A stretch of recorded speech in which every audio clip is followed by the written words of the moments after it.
is what is going on today.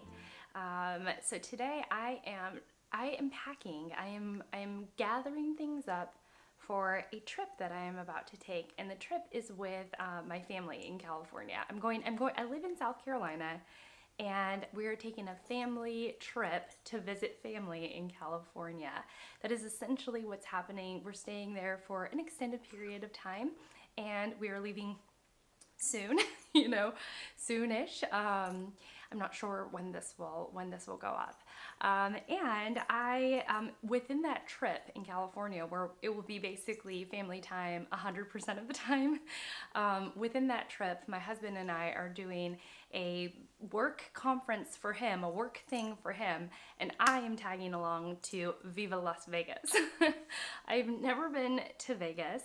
So I don't know if it's my kind of place, but since it's going to be a business trip and we're going to be out there and having kind of some fun, some businessy stuff, and I'm sure I will have some time to see the sights, I am trying to figure out what to wear. And so I'm going to talk you through some of my options. So the first option is the option that I'm wearing, which I've actually shown in a video. It's a very princessy type of dress. If you are into brands, it is an Ulla Johnson dress. And it is all cotton, very breathable, very flattering, and makes me feel a bit like a princess. So it has a lot going for it. I also have this very crisp collared cotton white romper. Now, if you know me personally, we spend time together, you will know that I'm actually quite messy. So a white romper might actually not be the best option for me. And I'm wondering if inside Vegas, because it's so hot outside, they're going to just be keeping the indoors very circulated. We're going to spend most of our times indoors. And so I'm wondering if indoors it's going to be maybe on the cool side. So I'm not sure about this, but I like that it's clean, it's crisp, it's all one piece, which is actually my go-to. I love rompers, dresses, because it's like one entity all together. Yeah, and so anyway, so I have the white romper, which I do like, but I'm still on the fence about. I have also this really cute and flouncy blue and white dress. It is a blue dress with white daisies on it, and it has it's cut very beautifully. It's a wrap dress. It's pure silk, so it's super lightweight, perfect for summer, and it's just made really, really well. And silk is a breathable material, and it means that that when you sweat, it won't kind of keep the icky smell sticking to your body. It allows things to breathe, and silk is like that. But the reason why I might not take this dress to Vegas is because of the air conditioning issue, as I mentioned before. Silk is really, really lightweight. It feels, oh my goodness, the way that silk feels is incredible, but it's very, very lightweight. And so if you're in a very cold area, there's just not much protecting you or keeping out the cold. So it's perfect for summer, but terrible for cold weather. So I might not bring this. Let's go to a couple of different options. Okay, I'm definitely really loving this project, and here's the deal. I think I found two gems, but I'm gonna give my closet a couple of more look-throughs just to see what else I have. But I really love the bright orange dress, partly because it's a rayon fabric, which is a natural fiber, but I believe it's a wooded material, and it's a little bit thicker than silk, but kind of has that silky feel. It's either a natural fiber, you know what, I'm not sure. I have to look into rayon, but I remember it's one of those things that I'm like, I'm willing to wear that because it breathes, and I believe it's a natural fiber, a natural material rather. So I really like that dress, and I'm really comfortable in it and it has some really beautiful details. And then I love this dress.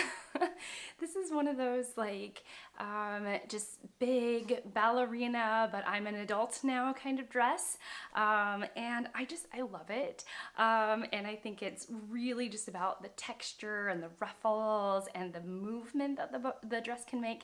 And I'll show you all the sort of funness of the dress as I stand up and twirl around. But so I like these two, but I think I can do even better, and I'm going to give my closet another look through just to see what else I can come up with, so stay tuned. Okay, we've come to a dress that's quite a little bit different from my style. It's a little bit more on the fitted side. I haven't worn it in a minute, and it feels quite Vegas-y, but I like the more princess dresses. But maybe we could have a little bit of a different option in there, mix it up a little bit. And yeah, I think I'm going to, again, look one more time and see what I can come up with. Okay, I'm back. I'm actually in the same spot, but it's been a couple of minutes. Okay, so there are definitely some things I'm going to be taking, and there are definitely outfits I'm not going to be taking. I'm not taking that burgundy dress.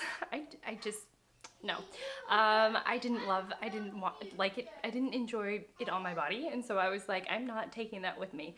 I'm definitely taking the black top and skirt option, and the orange dress, and I don't know, I guess everything else is a bit up for grabs. Oh, and the first dress, the Ulla Johnson dress, I'm definitely taking that.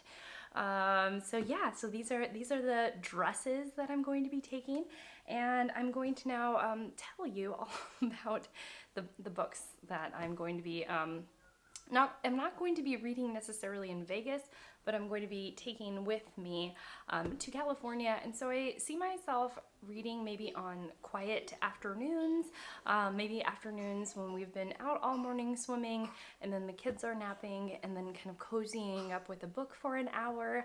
I could also see myself maybe getting up early and reading kind of before everyone. Sometimes that happens, or just kind of in the evenings. So anyways, I have a couple of options. The first thing that, oh, and I wanted to tell you about the books in progress that I will be either reading or listening to while I'm there. So the first one that I am going to be listening to is The Rise and Fall of the Third Reich by William Shire, I think. Yes, so I'm definitely going to be listening to that because it's like a 50-hour audiobook, and I'm 12 hours in or something like that. I am about to start chapter 9, and it's definitely taken a turn. I'm far more invested in it now. I have gotten to the part where Germany has gone from a loose idea of a republic to definitely a dictatorship. And watching that transition of the Third Reich taking over was utterly fascinating. So, the other things, I am reading some fan fiction. I'm reading it on, noise from the outside. One moment. A final thought about The Rise and Fall of the Third Reich is that I am reading it with my husband, Tedwell, if you are a longtime viewer, and I'm reading it with my friend Fraser Simons at the channel Springboard Thought. And Ted, my husband, is reading The Rise and Fall on the Kindle I usually read on. So I am going to be reading. I'm going to be reading anything on my Kindle is going to be on my old Kindle Paperwhite, which I do enjoy and works perfectly fine. And I'm glad to be reacquainted with it. So I am reading some fan fiction. I'm in the middle of some fan fiction right now. On my Kindle, and so I'm bringing my Kindle, and my Kindle might be a bit more handy for a couple of other things, one of which is Pride and Prejudice. So I am participating in Jane Austen July. Oh, Mom! Okay, anyways, participating, Jane Austen July. Okay, so I want to read Pride and Prejudice, but I really don't want to take this hardback with me, so I might just buy a copy of it on my Kindle. I think that would be a little bit easier packing-wise, and I really don't mind buying a version of a book on my Kindle, especially if I love it, and also having the physical copy, especially Pride and Prejudice. I mean, it's a great book, so I might be reading that on my Kindle. Something else I might, I'm not sure, I'm debating as to whether to pack or to just get it on my Kindle. I know it's silly. Gina Stanier of Gina Stanier Books also talks about this reading a book multiple ways. Like sometimes I read the physical book and sometimes I read it on my Kindle. And for travel purposes, I don't mind kind of paying a few dollars for the Kindle version. So anyways, the book I'm talking about is Beneath the Scarlet Sky. I am slightly hesitant to start this, and I think it's because I'm reading The Rise and Fall of the Third Reich, which is an 1100 or a 1600 or page book, a 50-hour audiobook, and it is all about Nazi Germany. And so Beneath the Scarlet Sky, I believe, is set during World War II, and I'm not feeling, I don't want to be so immersed in in World War II stuff. I don't know, maybe I'll feel differently once I start the first couple of pages. But yeah, I might also just get this on my Kindle depending on the price, or I'll pack it. Not sure. It's a big chunky paperback. But I love reading from big chunky paperbacks versus like a hardcover, like Pride and Prejudice.